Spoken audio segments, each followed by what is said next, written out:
Bonjour, aujourd'hui on se retrouve avec la présentation d'un mini-album que j'ai fait avec une collection. Donc c'est une ancienne collection, c'est une collection de l'année dernière que j'avais acheté sur un salon et que je n'avais pas encore scrappé. Et j'avais envie de scraper cette collection comme ça. Je ne sais pas pourquoi j'avais envie, donc j'ai pas encore commencé mon December Daily. Je ne sais pas si j'arriverai à le faire cette année. Enfin bref, c'est pas grave. Donc c'était la collection. Je vous mettrai une petite image ici parce que j'ai découpé même la page de garde. Donc il me reste quasiment plus rien de cette collection. Et je vais vous présenter un petit peu ce que j'ai fait ces derniers temps. Donc tout d'abord, c'est un album qui fait... Alors, il fait à peu près... La couverture fait 15,5 sur 25. Alors, c'est un format à l'heure actuelle que j'aime bien. J'aime bien ce format allongé, notamment parce qu'on peut utiliser sur une feuille 30-30 les deux côtés si cela nous intéresse.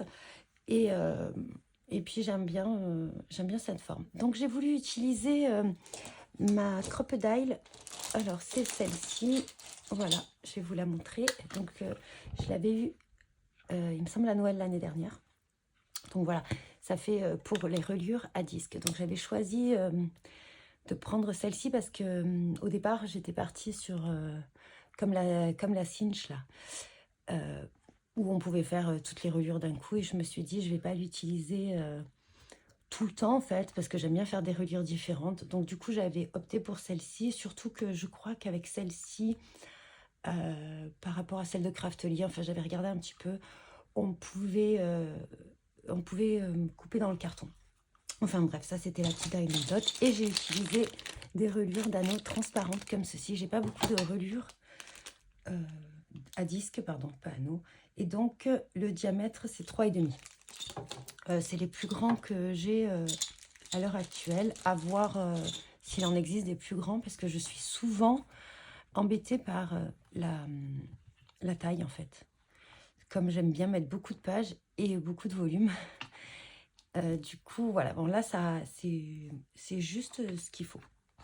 Bien sûr, avec les photos et les ajouts, bien que je laisse un petit peu de mou, ben, ça va faire un petit peu comme ça.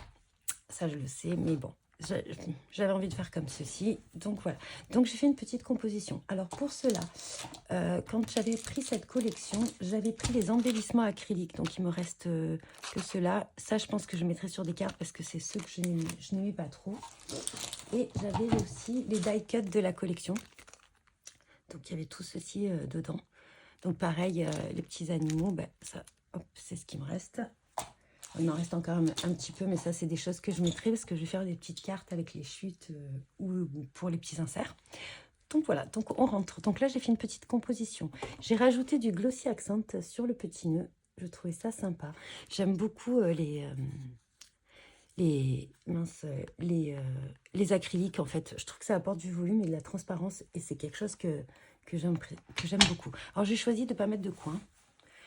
Ça m'arrive des fois de mettre des coins dans les albums. Là, j'avais choisi de ne pas en mettre. Donc là, c'est tout simple. Après, à voir si je rajouterai un petit peu des choses ou pas une fois que je collerai les photos. Donc après, c'est un album que j'ai fait tout simple. Hein. Je l'ai fait en 10 jours, il me semble. Voilà, un petit pop-up. Alors là, il manque un petit titre. Je n'ai pas encore choisi ce que j'allais mettre dans le petit titre. Donc, il y avait les cartes de la collection. Alors, pour cet album, qu'est-ce que j'ai utilisé? J'avais uniquement un papier. Donc là, c'est ce qui me reste, les chutes et une feuille de papier parce que il me restait cette couleur un petit peu rosée. Donc peut-être que je ferai les cartes qui vont dans l'album avec. Donc j'avais les 8 papiers imprimés de la collection et j'avais les papiers unis. Une fois et pas coutume, à chaque fois chez Florilège, je sais pas, je craque sur ces papiers unis alors que c'est pas du tout ma tasse de thé habituellement, les papiers unis, parce que justement il y a trop de couleurs différentes. Mais bon, au final, alors par contre, je tenais à dire, j'adore la texture de ce papier. Les papiers de chez Florilège, ils ont une épaisseur, ils ont une qualité, un effet un peu mat et pas glacis que j'aime vraiment beaucoup.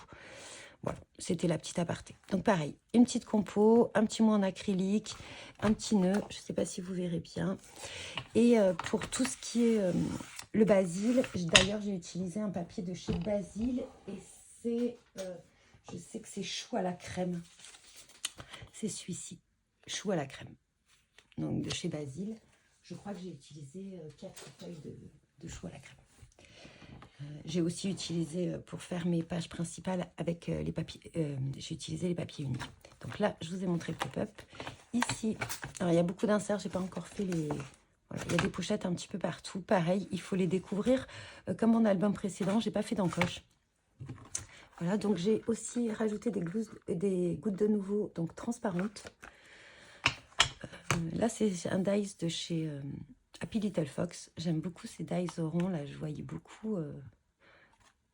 vois beaucoup de créations avec ces dies, avec des petites fenêtres à l'intérieur. On peut faire des cachettes. Là aussi, vous avez une petite pochette possible.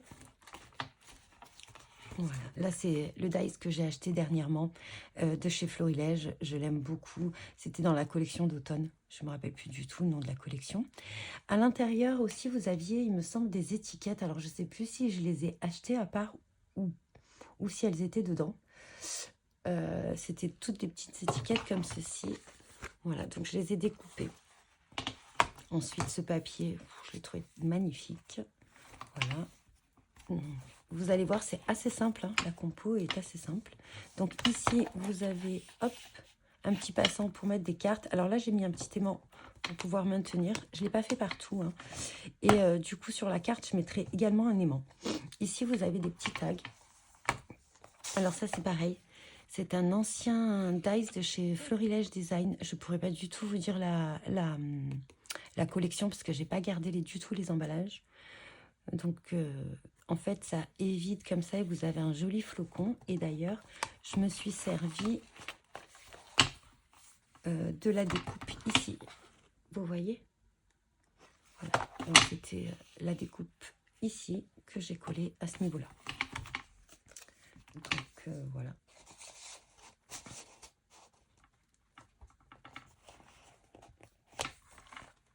Ensuite, ici, alors ici, ici à la base, c'était pas voulu. Je voulais faire plusieurs petits ronds comme ça pour refaire des petites fenêtres et rappeler le papier qui était en miroir.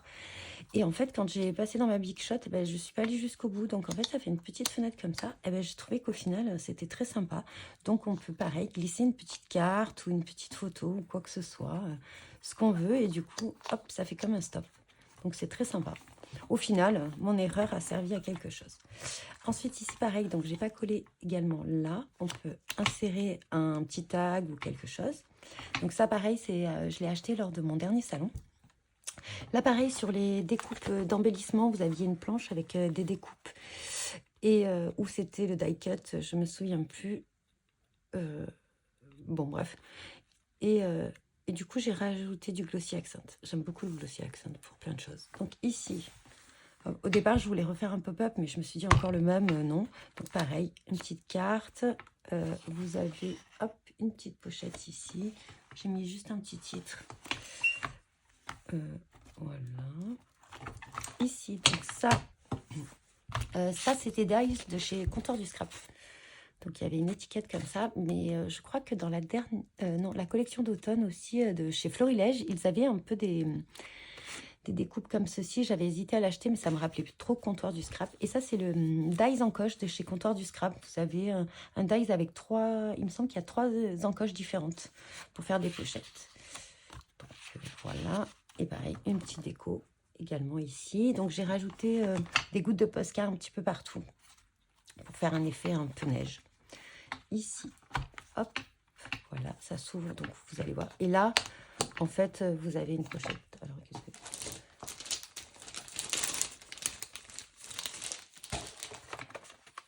Hop, voilà, ici et ici. J'ai pas mis de relief parce que j'avais pas fait de... Pour éviter de faire trop d'épaisseur, j'avais pas fait de petits... mince, je me rappelle plus comment ça s'appelle. Enfin, vous voyez, un petit espace pour apporter du volume. Donc, du coup, je ne l'ai pas mis en 3D. Parce qu'en plus, avec les embellissements acryliques, ça fait beaucoup trop d'épaisseur. Et là, en fait, j'ai réparti pourquoi je l'ai mis ici, ma déco. Bon, là, il faudra un petit titre. J'ai pas trouvé encore les petits titres. J'ai rien tamponné, en fait. Sur cet album, j'ai décidé de ne pas faire de tamponnage. Pourquoi je l'ai mis là, en fait? Parce que sinon, en bas, j'avais vraiment beaucoup trop d'épaisseur. Donc, j'ai essayé de répartir un petit peu les découpes, les dies. Je sais pas comment ça s'appelle, les trucs en acrylique. Les embellissements acryliques, tout simplement. Sinon, ça faisait beaucoup trop d'épaisseur. Donc, voilà. Donc, ça, c'était un petit album. Donc, bien sûr, ici, vous allez voir, j'ai fait des petites encoches comme ça en coin. Donc, c'est une perforatrice... que j'ai où il y a 3 angles différents. Je l'aime beaucoup cette perforatrice. C'est, je crois, Bassem Créative. Voilà, c'est celle-ci. C'est celle-ci, voilà. Bon, alors en fait, je me sers quasiment que de celui-ci. Les autres, je les trouve beaucoup trop gros. Mais c'était vendu comme ça. Je l'ai acheté il y a plusieurs années maintenant. Et je trouve que ça... Voilà, ça apporte un petit peu une finition à l'album. Donc j'ai beaucoup aimé ces couleurs un petit peu changeantes sur moi qui utilise toujours du rouge. Rouge, vert et craft. D'ailleurs, normalement mon December Daily devait être comme ça. On va voir si j'arrive à le faire. Alors pareil, hein, moi ces relures à disque, j'ai toujours un petit souci. Alors c'est peut-être fait exprès, hein, où il y a une petite résistance pour... quand on les remet, quand on ferme l'album. Donc voilà, je suis toujours obligée d'un petit peu aplatir. Et derrière, je n'ai rien fait de particulier. C'est juste la page flocon du papier. Mais alors vraiment, petit coup de cœur en ayant travaillé ce papier. J'avais déjà travaillé pourtant des collections, il me semble, de chez Floriège. Mais je me souvenais plus un petit peu la texture du papier. Voilà. Donc en fait, pour répartir, voilà, donc là c'était tous les embellissements qu'on avait, donc il m'en reste quelques-uns, et j'ai gardé les textes qui étaient en bas des feuilles, parce qu'il y a toujours des petits textes en bas des pages de chez Florilège, et je trouve ça très sympa. En plus c'est aux mêmes couleurs que la collection, donc voilà. Et les petits ronds, tout ce que j'ai évidé, donc j'ai gardé dans une petite boîte comme ceci, et ensuite ouais, j'ai même découpé, vous voyez, un dice dans la page de garde. Donc, j'ai vraiment tout utilisé. Hein. Je pense que, voilà, on est pas mal. Donc, j'espère que cet album vous plaira. Je vous laisse avec la vidéo. Je vous dis bon visionnage et bon scrap. N'hésitez pas à mettre des petits commentaires. Je me ferai un plaisir d'y répondre.